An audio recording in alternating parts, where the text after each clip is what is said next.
Mister, മറ്റൊരു കാര്യം, ഈ പൗരത്വ രജിസ്റ്റർ നടപ്പിലാക്കില്ല എന്ന് സർക്കാർ നേരത്തെ തന്നെ പ്രഖ്യാപിച്ചതാണ്. മുഖ്യമന്ത്രി കാര്യം അടിവരയിട്ട് പറഞ്ഞതുമാണ്. പക്ഷേ പല കോണുകളിൽ നിന്നും തെറ്റിദ്ധാരണ വരുത്തുന്ന ചില ഇടപെടലുകൾ മനഃപൂർവ്വം ഉണ്ടാക്കുന്ന ശ്രമം നടക്കുന്നുണ്ട്. അതെങ്ങനെയാണ് കാണുന്നത്? അല്ല, ഇത് പൊതുവേ ഇടതുപക്ഷ ജനാധിപത്യ മുന്നണിയുടെ ഗവൺമെൻറ്റിനെയും നേതൃത്വത്തെയും വക്രീകരിച്ച് ചിത്രീകരിച്ച് ഇനി എങ്ങനെയെങ്കിലും അധികാരത്തിൽ വരണമെന്നുള്ള കനകോലു സിദ്ധാന്തമാണ് ഇപ്പം നടന്നുകൊണ്ടിരിക്കുന്നത്. അസംബന്ധം പ്രചരിപ്പിക്കുക, ഒരു നുണ 1000 പേർ ഒരുപോലെയാണ് എന്ന് പ്രചരിപ്പിച്ച് അത് സത്യമാക്കി വിശ്വസിപ്പിക്കുക എന്ന ഹിറ്റ്ലറുടെ ഗീബൽസിൻ്റെ തന്ത്രം ഇന്ന് UDFൻ്റെ കനകോലുവിൻ്റെ തന്ത്രമായി മാറിയിരിക്കുകയാണ്. 2021 മെയ് 20 വീണ്ടും ഒരു LDF ഗവൺമെൻറ് അധികാരത്തിൽ വരുന്നതിന് പല കാരണങ്ങളുണ്ട്. ആ പല കാരണങ്ങളിൽ ഒരു കാരണം ഭരണഘടന സംരക്ഷിക്കാൻ, മതനിരപേക്ഷത കണ്ണിലെ കൃഷ്ണമണി പോലെ കാത്ത് സംരക്ഷിക്കാൻ ഇടതുപക്ഷ സർക്കാരിനെ നയിക്കുന്ന മുഖ്യമന്ത്രിക്ക് സാധിച്ചു എന്നുള്ളതാണ്. അപ്പോൾ ആ വിശ്വാസ്യതയെ തകർത്താൽ മാത്രമേ കേരളത്തിൽ ഇനി അധികാരത്തിലെത്താൻ പറ്റൂ എന്ന കാഴ്ചപ്പാടിൻ്റെ ഭാഗമായിട്ടുള്ള ബോധപൂർവമായ പ്രചരണമാണ് നടന്നു വന്നത്. ഞങ്ങൾ ഗൃഹസന്ദർശന പരിപാടിയുടെ ഭാഗമായി സമയമെടുത്ത് പല വീടുകളിലും സംസാരിച്ചു. ഞാൻ ഈ ജില്ലയിലെ ഒരു 6 നിയമസഭാ മണ്ഡലങ്ങളിലെ വീടുകളിൽ പോയി പലരുമായി സംസാരിച്ചിരുന്നു. ചിലർ വിശ്വസിച്ച കാര്യം അത്ഭുതപ്പെടുത്തി പച്ചക്കള്ളം വാട്സപ്പിലൂടെയും മറ്റും പ്രചരിപ്പിക്കുകയും കാര്യങ്ങൾ പറഞ്ഞ് ബോധ്യപ്പെടുത്തി പോകുന്ന സ്ഥിതിയുണ്ടായി. അവർക്കൊക്കെ ബോധ്യപ്പെട്ടു. ഇപ്പോൾ NPR അത് നടപ്പിലാക്കില്ല എന്ന് ശക്തമായ നിലപാട് സ്വീകരിച്ച സ്റ്റേറ്റ് ഗവൺമെൻറ് ഇന്ത്യയിൽ കേരളമല്ലാതെ ഏതുണ്ട്? പൗരത്വ രജിസ്റ്റർ ഭരണഘടനാ വിരുദ്ധമാണ്, അത് ഒരു പ്രത്യേക ജനവിഭാഗത്തെ സൈഡ് ലൈൻ ചെയ്യും, ഇല്ലാതാക്കും എന്ന നിലപാട് മുഖ്യമന്ത്രി ശക്തമായി പറഞ്ഞു എന്ന് മാത്രമല്ല, അത് ഗവൺമെൻറ് വിജ്ഞാപനമായി വന്നു. ഇവിടെ കോൺഗ്രസ് ഭരിക്കുന്ന സംസ്ഥാനങ്ങളില്ലേ, കർണാടക ഉൾപ്പെടെയുള്ള കോൺഗ്രസ് ഭരിക്കുന്ന സംസ്ഥാനങ്ങളിൽ എന്തുകൊണ്ട് NPR നടപ്പിലാക്കില്ല എന്ന വിജ്ഞാപനം പുറപ്പെടുവിക്കുന്നില്ല? ഇത് മാധ്യമങ്ങൾ ചർച്ചയാക്കുന്നുണ്ടോ? നിങ്ങൾ കുറേ കൂടി അത് എടുക്കണം. കോൺഗ്രസ് ഭരിക്കുന്ന സംസ്ഥാനങ്ങൾ ഉൾപ്പെടെ ഇന്ത്യയിൽ ഒരു സംസ്ഥാനത്തും എടുക്കാത്ത ശക്തമായ നിലപാടാണ് നേരത്തെ പൗരത്വ നിയമ വിഷയത്തിൽ എടുത്തതുപോലെ NPR കേരളത്തിൽ നടപ്പിലാക്കില്ല എന്ന് മുഖ്യമന്ത്രി ശക്തമായി പറയുന്നു, ഗവൺമെൻറ് പറയുന്നു. അത് വിജ്ഞാപനമായി വരുന്നു. വേറെ ഏതെടുത്തുണ്ട്? ഏത് സ്റ്റേറ്റിലുണ്ട്? കോൺഗ്രസ് ഭരിക്കുന്ന സംസ്ഥാനങ്ങളുണ്ട്. ഈ കുപ്രചരണം നടത്തുന്ന കോൺഗ്രസ് UDF നേതൃത്വം ഇതിന് മറുപടി പറയേണ്ടതാണ്. അവർ ഭരിക്കുന്ന സംസ്ഥാനങ്ങൾ ഇതുണ്ടോ? ഇല്ല. ഇപ്പം നിങ്ങൾ എടുത്തു നോക്കൂ. ഞാനതിൻ്റെ ഒരു പൊതുസ്ഥിതി നേരത്തെ എടുത്തപ്പോൾ നേറ്റിവിറ്റി കാർഡ് കൊണ്ടുവരാനുള്ള ഒരു തീരുമാനം കൈക്കൊണ്ടു. നേറ്റിവിറ്റി കാർഡ് കൊണ്ടുവരാനുള്ള തീരുമാനം സ്റ്റേറ്റ് ഗവൺമെൻറ് കൈക്കൊണ്ടത് ഭരണഘടന ജനങ്ങൾക്ക്, പൗരന്മാർക്ക് നൽകുന്ന ഉറപ്പ് പാലിക്കപ്പെടാൻ വേണ്ടി കൂടിയാണ്. പല സംഘടനകളും അതിനെ സ്വാഗതം ചെയ്തു. എന്തേ കോൺഗ്രസ് ഭരിക്കുന്ന സ്റ്റേറ്റുകളിൽ ഇതില്ലാത്തത്? SIR-നെതിരെ കുപ്രചരണം നടന്നല്ലോ. ഞാൻ ഇന്നലെ ഒരു സംഗതി നോക്കിയപ്പോൾ ഞെട്ടിപ്പോയി. SIR-നെതിരെ നടന്ന കുപ്രചരണം, തദ്ദേശ തെരഞ്ഞെടുപ്പ് സമയത്ത് നടന്ന കുപ്രചരണം എന്തൊരു നിലയിലാണ് ഇപ്പോൾ ആളുകൾ ബോധ്യപ്പെട്ടു. എന്നാൽ ബംഗാളിൽ SIR-നെതിരെ ശക്തമായ നിലപാട്, നിയമപരമായ നിലപാടെടുത്ത മൊസ്താരി ബാനു CPIM-ൻ്റെ കോമ്രേഡാണ്. എത്ര പേരിത് പ്രചരിപ്പിക്കുന്നുണ്ട്? അപ്പം ഞങ്ങളെ സംബന്ധിച്ചിടത്തോളം തെരഞ്ഞെടുപ്പിൽ വോട്ടാണോ തെരഞ്ഞെടുപ്പിൽ വോട്ടില്ലേ എന്നുള്ളതല്ല ഇടതുപക്ഷത്തിൻ്റെ പ്രശ്നം, നിലപാടാണ്. ഭരണഘടനാപരമായ നിലപാട് മുറുകെ പിടിക്കും. മതനിരപേക്ഷത കാത്തു സംരക്ഷിക്കാൻ തല പോകും എന്ന് ഭയപ്പെടുത്തിയാലും പിറകോട്ട് പോകുന്ന പ്രസ്ഥാനമല്ല ഇടതുപക്ഷ പ്രസ്ഥാനം. ഞങ്ങളുടെ മതനിരപേക്ഷത ഉയർത്തുന്ന നിലപാട് വെറും വാചക കസർത്തല്ല. ഞങ്ങളത് നടപ്പിലാക്കാൻ ഇടപെട്ടിട്ടുണ്ട്. പൗരത്വ നിയമ വിഷയ സമയത്ത് ഇടപെട്ടിട്ടുണ്ട്. ഓരോ ഘട്ടങ്ങളിലും ഞങ്ങൾ ഇടപെട്ടിട്ടുണ്ട്. ഇപ്പോൾ NPR-ൻ്റെ കാര്യത്തിൽ ഞങ്ങൾ ഇടപെട്ടിട്ടുണ്ട്. എന്നാൽ അപ്പുറത്ത് UDF കോൺഗ്രസ് ഭരിക്കുന്ന സ്റ്റേറ്റുകളിൽ ഈ നിലപാട് എന്തുകൊണ്ട് എടുക്കുന്നില്ല? വാചക കസർത്ത് മാത്രമായി, തെരഞ്ഞെടുപ്പിൽ വോട്ട് തട്ടാനുള്ള തന്ത്രം മാത്രമായി മതനിരപേക്ഷതയുടെ സംരക്ഷണത്തിൽ നിലപാട് സ്വീകരിക്കുന്നത് വഞ്ചനാപരമായ സമീപനമാണ്. ഞങ്ങൾ അതിൽ നിന്ന് വ്യത്യസ്തമാണ്. നേരത്തെ 2019 സുപ്രീം കോടതി വിധിയെ തുടർന്ന് വിധി നടപ്പാക്കാൻ വേണ്ടി സംസ്ഥാന സർക്കാർ മുന്നോട്ട് വന്നത് മാത്രമല്ല, രാഷ്ട്രീയമായി തന്നെ അതിനൊരു പുരോഗമനപരമായ കാഴ്ചപ്പാടുകളുടെ വനിതാ മതിൽ ഉൾപ്പെടെ സംഘടിപ്പിച്ച് അതിനൊപ്പം ചേരുകയാണ്. എന്തായിരിക്കും സർക്കാരിന്റെ സ്റ്റാൻഡ്? അല്ല, അത് ഉടനെ തന്നെ ആലോചിച്ച് തീരുമാനം കൈക്കൊള്ളും. നിയമവകുപ്പ് മന്ത്രി അതിൽ പ്രതികരണം നടത്തിയിട്ടുണ്ട്. പാർട്ടി സംസ്ഥാന സെക്രട്ടറിയും LDF നേതാക്കളും പറഞ്ഞിട്ടുണ്ട്. അതിൽ ഉടനെ തന്നെ അതിലൊരു വിഷയം എടുത്തു വരും. ഈ വിശ്വാസികളെ പരിഗണിക്കേണ്ടതിന് അല്ല, അത് ഞാൻ പറഞ്ഞില്ല, അത് നിലപാട് സ്വീകരിച്ചു വരും.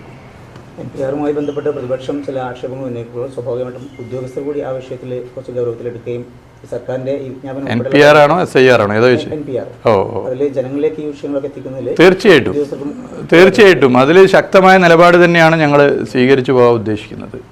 ശക്തമായ നിലപാട് സ്വീകരിച്ച് മുന്നോട്ട് പോകും. ഒരു കാര്യം ഉറപ്പാണ്, ജനങ്ങൾ പൊതുവെ മതനിരപേക്ഷ മനസ്സുള്ള ജനങ്ങൾ, അതാണല്ലോ കേരളത്തിലെ മഹാഭൂരിപക്ഷവും.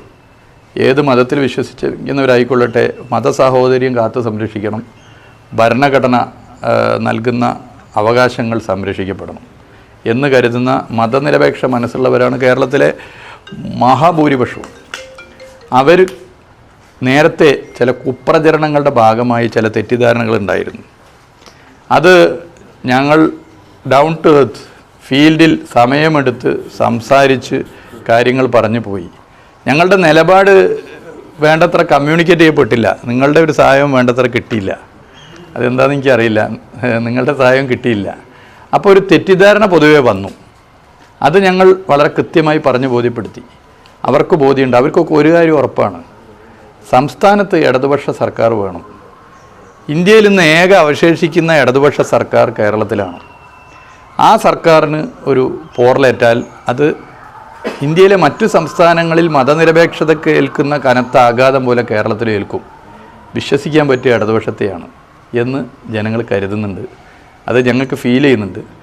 നേരത്തെ പല തെറ്റിദ്ധാരണയുടെ ഭാഗമായി പ്രയാസപ്പെട്ടവർ തദ്ദേശ തെരഞ്ഞെടുപ്പിൽ ഞങ്ങൾക്കെതിരെ വോട്ട് ചെയ്തവരുൾപ്പെടെ പരസ്യമായി ഇപ്പോൾ ആ നിലപാട് പറയുന്നുണ്ട്.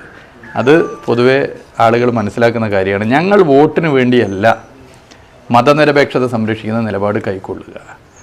ഞങ്ങളതിൽ ഞങ്ങൾക്ക് പ്രഖ്യാപിത നിലപാടുണ്ട്. അതിൽ വെള്ളം ചേർത്തുന്നതിൽ സമീപനം എടുത്താൽ ഇടതുപക്ഷം അല്ലാതാവും.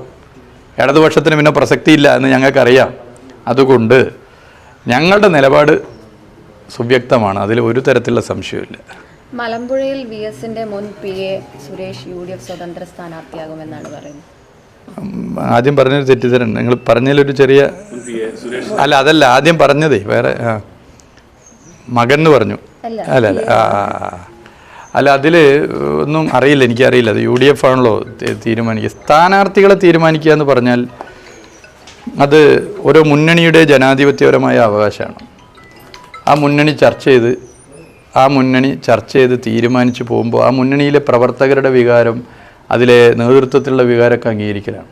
അല്ല, ഒരാൾ കൈവയ്ക്ക് ഞാനാണ് സ്ഥാനാർത്ഥി അറിഞ്ഞ് നാട് മുഴുവൻ നടന്ന് സ്ഥാനാർത്ഥിയായിട്ട് തീരുമാനിച്ചിട്ടില്ല എന്ന് ഉള്ള അഭിപ്രായം വന്നാലും ഇങ്ങനെ നടന്നു പോകുന്ന രീതി ഒക്കെ ജനാധിപത്യരല്ല. സ്ഥാനാർത്ഥിയെ തീരുമാനിക്കുക എന്നുള്ളത് മുന്നണിക്ക് വിട്ടുകൊടുക്കാം. ഇതെനിക്കറിയില്ല കേട്ടോ, ഇതെന്താന്ന് ഇതെനിക്കറിയില്ല. ഞാനത് എൻ്റെ ശ്രദ്ധയിലില്ല പറഞ്ഞ കാര്യം. ഞാൻ പറഞ്ഞ വ്യക്തിൻ്റെ കാര്യമല്ല പറഞ്ഞ, പൊതുവായിട്ട് സ്ഥാനാർത്ഥികളൊക്കെ തീരുമാനിക്കാനുള്ള പൂർണ്ണമായ അവകാശം മുന്നണികൾക്ക് വിട്ടുകൊടുക്കണം. അത് LDF ആയിക്കോട്ടെ, UDF ആയിക്കോട്ടെ, BJP ആയിക്കോട്ടെ. അത് നമ്മളിങ്ങനെ ഇന്നയാളാവും, ഇന്നയാളാവൂല, ഇന്നയാളായേക്കാം, അതിപ്പോൾ പ്രഖ്യാപിക്കുമല്ലോ, പ്രഖ്യാപിച്ചിട്ടാണല്ലോ നോക്കേണ്ടത്.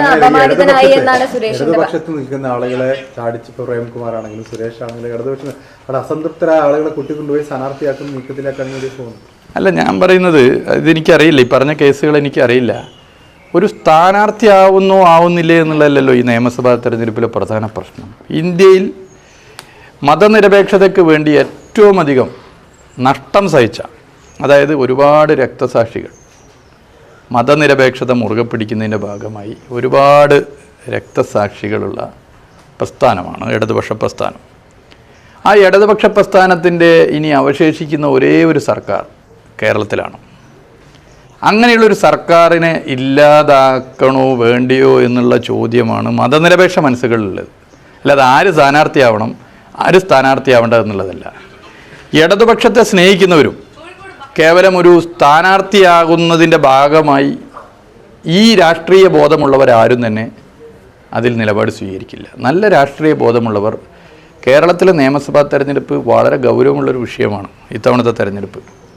അത് ലെഫ്റ്റിൻ്റെ ഏക സ്റ്റേറ്റ്, ആ സ്റ്റേറ്റ് ഗവൺമെൻറ്റിൻ്റെ ഭരണം നഷ്ടപ്പെടുക എന്ന് പറഞ്ഞാൽ അത് സെക്യുലറിസത്തിനുള്ള അടിയാണ്.